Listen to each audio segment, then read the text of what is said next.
Hello friends, मेरा नाम है सुशांत सिंह और आप देख रहे हैं मेरा यूट्यूब चैनल।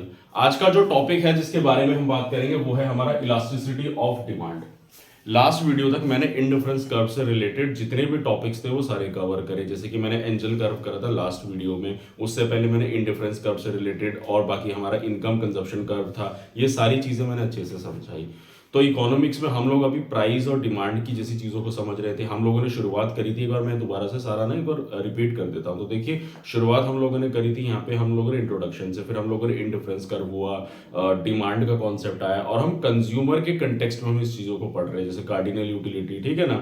तो यहाँ पे एक इंपॉर्टेंट टॉपिक है जो रह गया था, ठीक है, तो वो मैं आप लोगों को बता देता हूँ। तो हम लोगों ने लॉ ऑफ डिमांड पढ़ा था। लॉ ऑफ डिमांड में हम लोगों ने क्या जाना था कि जब किसी भी प्रोडक्ट का प्राइस बढ़ता है या घटता है, यानी बदलाव आता है, तो उस पर फिर डिमांड पे इफेक्ट पड़ता है। अगर प्राइस बढ़ रहा है तो डिमांड घटेगी और प्राइस कम होगा तो डिमांड बढ़ेगी। कितना प्राइस बढ़ने से, कितना प्राइस घटने से कितनी परसेंटेज ऑफ डिमांड बढ़ेगी या घटेगी, ये कैसे पता चलेगा, वो बताता है हमें इलास्टिसिटी ऑफ डिमांड। तो इलास्टिसिटी का मतलब क्या होता है, what is the meaning of elasticity? जो हमारा रबड़ बैंड होता है ना, इलास्टिक, जो खींचता ही चला जाता है। तो ठीक उसी तरीके से कि कभी कभार क्या होता है, प्राइस का कुछ बदलने का फर्क भी नहीं होगा और डिमांड कंसिस्टेंटली बढ़ती चली जाती है, ठीक है ना। डिमांड में कोई वो प्राइस ना बढ़ के डिमांड ही बढ़ती चली जाएगी, ठीक है। तो ये सारी चीजों को हम पढ़ते हैं कि इसको हम इलास्टिसिटी ऑफ डिमांड कहते हैं, ठीक है। तो कैसे होगा, क्या होगा, उस चीजों को मैं हम यहाँ पे थोड़ा समझते हैं। इसको बोर्ड पे देखो, मैंने डायग्राम वगैरह सब बनाया हुआ है। तो पहले ये देखो, इसमें मैं बता देता हूँ आप लोगों को। Law of demand indicate only the direction of change in quantity. तो मतलब लॉ ऑफ डिमांड में तो हम लोग सिर्फ इतना पढ़ रहे थे कि जो हमारा डिमांड है वो बढ़ रहा है किस डायरेक्शन में, कम ज्यादा में। तो इसमें आता है price elasticity of demand indicate the degree of responsiveness of quantity demand of a good to the change its price. तो बेसिकली यही होता है कि अगर मान लीजिए, एक अलग से ग्राफ बना के दिखाता हूं कि अगर मान लो प्राइस बढ़ रहा है, प्राइस यहां से यहां ऊपर जा रहा है, ये था हमारा प्राइस, अब ये डिमांड थी, तो प्राइस बढ़ा तो उससे डिमांड पे क्या इफेक्ट पड़ेगा। तो ये हमारा प्राइस बढ़ा, ये हमारी डिमांड घटी। तो इसके अलावा ऐसे भी हो सकता है कि प्राइस के बढ़ने से डिमांड में बहुत कम बदलाव देखने को मिले, जैसे ये प्राइस बढ़ा काफी ज्यादा लेकिन डिमांड में कोई ज्यादा फर्क नहीं पड़ा कम होने का। तो ये सारी चीजों को हम वेरी करते हैं, इन सारी चीजों को हम लोग समझते हैं इलास्टिसिटी ऑफ डिमांड में, कि प्राइस कम ज्यादा होगा तो डिमांड में कितना फर्क पड़ेगा, ठीक है, वो चीज वेरी करता है। अब आते हैं हम इसके फॉर्मूले पे। तो देखो, प्राइस इलास्टिसिटी का फॉर्मूला यही होता है, ये होता है डेल्टा टी डेल्टा पी, यानी कि change in demand upon change in price. इस फॉर्मूले को अच्छे से समझना बहुत जरूरी है क्योंकि इसी पे डिपेंड करते हैं हमारे बाकी साइंस। तो अब आते हैं हम अपने इस पे ग्राफ पे। तो देखो, प्राइस इलास्टिसिटी एकदम न्यूट्रल रहेगा जब हमारा सेंटर में आएगा, यानी कि प्राइस यहाँ पे है, डिमांड यहाँ पे, तो एकदम इक्वल हो गया, सेंटर आ गया हमारा।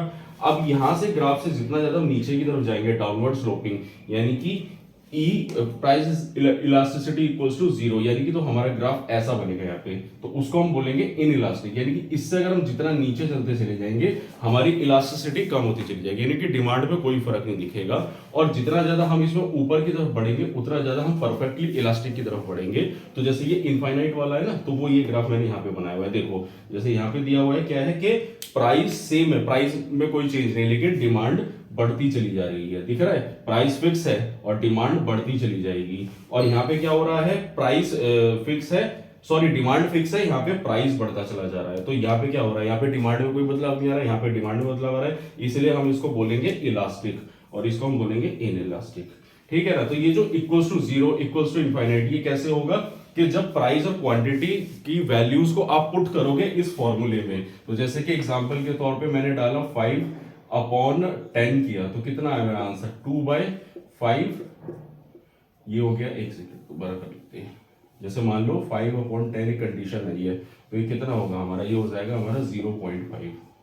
तो ये 0 से ज्यादा दिख रहा है, यानी कि 1 से कम है, तो 1 से कम है, इलास्टिसिटी 1 से ज्यादा है और यहाँ पे फिर 1 से कम है, तो ये यहाँ पे आएगा कंडीशन 0.5। तो यानी कि ये हम लोग किधर की तरफ बढ़ रहे हैं, इन इलास्टिक की तरफ बढ़ रहे हैं। और अगर मान लो कंडीशन इसकी उल्टी हो जाए, अगर हमारी कंडीशन आ जाए 10/5, तो ये हो गया हमारा कितना 2, तो 2 यानी कि ई से ज्यादा, यानी कि 1 से ज्यादा हो गया तो हम लोग इलास्टिक की तरफ बढ़ेंगे। तो it's depend on the value, formula निकाल के इस तरीके से हम लोग मेजर करते हैं इलास्टिसिटी ऑफ डिमांड।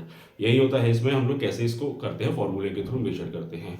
अब सवाल आता है ये कि इलास्टिसिटी ऑफ डिमांड जो होती है हम लोग जो यूज करते हैं, तो इसकी इंपॉर्टेंस क्या है, हम इसको किन कंटेक्स्ट में यूज करते हैं, ठीक है ना। देखो मैंने अभी जो आपको चीजें बताई ज्यादा टफ नहीं है, ये एनसीईआरटीज और 12th क्लास में भी बेसिक इन्फॉर्मेशन में दी हुई चीजें हैं, तो इसमें ज्यादा कंफ्यूज ना होके बाकी जब आगे कॉन्सेप्ट्स आएंगे तब समझेंगे। अभी हम बेसिकली सारी चीजों को पढ़ते चल रहे हैं, बस इसमें इतना ही होता है कि इलास्टिसिटी का दिखाएंगे कि यहाँ से चलेगी, कहीं यहाँ से नीचे जाएगी तो इलास्टिसिटी कम होगी, यहाँ से ऊपर जाएगी तो इलास्टिसिटी बढ़ेगी, ठीक है, यानी कंप्लीट इलास्टिसिटी की तरफ बढ़ती जाएंगे, इनफाइनाइट, ठीक है ना। तो देखो इंपॉर्टेंस पे आते हैं, तो इसका इंपॉर्टेंस है the pricing decision by business form. तो बिजनेस फॉर्म में जितनी भी प्राइसिंग स्ट्रेटेजीज लगाई जाती है अपने प्रोडक्ट में, प्रोडक्शन करने के बाद जब उनका प्राइस सेट किया जाएगा तो उसमें इलास्टिसिटी ऑफ डिमांड का इस्तेमाल किया जाता है, ठीक है ना। उसके अलावा फिर बात करेंगे इकोनॉमिक पॉलिसी, फार्म प्रोडक्ट्स, यानी कि हमारे जितने भी एग्रीकल्चर प्रोडक्ट्स होते हैं, फार्म प्रोडक्ट्स होते हैं, इकोनॉमिक पॉलिसी सेट की जाएंगी सरकार के द्वारा। तो उन फार्म प्रोडक्ट्स पे जो प्राइसिंग लगाए जाएंगे, यानी कि सरकार के थ्रू भी उन प्रोडक्ट के प्राइस सेट किए जाते हैं इलास्टिसिटी ऑफ डिमांड का इस्तेमाल करके, ठीक है ना। उसके बाद आता है हमारा explanation of paradox of प्लेनिटी। Paradox of प्लेनिटी का मतलब होता है जब एक्सेस में एग्रीकल्चर में प्रोडक्शन हो जाती है, तो क्या होता है, मार्केट में ज्यादा प्रोडक्शन हो गई, चीजें ज्यादा अवेलेबल है, तो फिर कोई खरीद नहीं रहा है तो उसके प्राइस कम हो जाते हैं। तो इस केस में आप याद करो एमएसपी होता है। एमएसपी होता है ना, मिनिमम सपोर्ट प्राइस, जो सरकार के द्वारा दी जाती है कि एक मिनिमम सपोर्ट प्राइस मिलना चाहिए फार्मर को। ज्यादा से प्रोडक्शन ज्यादा हो गई, बम्पर प्रोडक्शन हो गई, तो उसका प्राइस भी तो उसको मिलना चाहिए ना अच्छे से, तो मिनिमम सपोर्ट प्राइस सेट करने में स्ट्रेटेजी अपनाई जाती है इलास्टिसिटी ऑफ डिमांड, ठीक है। उसके बाद आगे use of international trade. International trade में यानी कि हम लोग कब जब ज्यादा डिमांड करते हैं फॉरेन एक्सचेंज की, जो हमारे एक्सपोर्ट इंपोर्ट होता है, तो उस कंटेक्स्ट में भी हम लोग इलास्टिसिटी ऑफ डिमांड की इस्तेमाल करते हैं। और लास्ट में आता है हमारा फिस्कल पॉलिसी। फिस्कल पॉलिसी के बारे में मैंने कई बार शॉर्ट्स में अपने बताया कि फिस्कल पॉलिसी का मतलब होता है जब हमारा सरकार का जो एक्सपेंडिचर होता है, यानी कि जो उसके खर्चे हैं वो उसकी इनकम से ज्यादा हो जाते हैं, तो वो जो गैप होता है उसमें फिर हम क्या इकोनॉमिक पॉलिसीज का इस्तेमाल करते हैं, तो वहां पे इलास्टिसिटी ऑफ डिमांड का इस्तेमाल किया जाता है। तो ये था टॉपिक जिसमें मैंने आप लोगों को इसकी चीज के बारे में बताया, एकदम बेसिक बेसिक चीजें बताई, इसमें ज्यादा इंपॉर्टेंट मतलब इतना डिटेल में भी जाने की जरूरत नहीं है। जब इसको कॉन्टेक्स्ट को हम लोग समझेंगे, जानेंगे ना, जब किसी चीज में इंप्लीमेंट करेंगे तब इसको और अच्छे से डिटेल में समझेंगे। तो इसलिए मैंने इसकी एक वीडियो बना दी इलास्टिसिटी ऑफ डिमांड की। अब अगली वीडियो से, यानी कि अगली वीडियो से हम आगे बढ़ते हैं और थोड़ा अब हम और आगे समझेंगे चीजों को, जैसे प्रोडक्शन थ्योरी है, हम उनकी तरफ हम बढ़ेंगे। तो ये था मेरा आज का टॉपिक। तो अगर आप लोगों को मेरा काम पसंद आ रहा है, अगर आप लोगों को मेरी वीडियो अच्छी लग रही है, तो मेरे चैनल को सब्सक्राइब कीजिए, मेरी वीडियो को लाइक कीजिए, कमेंट कीजिए, शेयर जरूर कीजिए इस वीडियो को, और कोई भी सजेशन है, कोई भी डाउट है तो कमेंट सेक्शन में आप लोग पूछ सकते हैं। तो आज के लिए इतना ही, मिलते हैं नेक्स्ट वीडियो में। Thank you very much.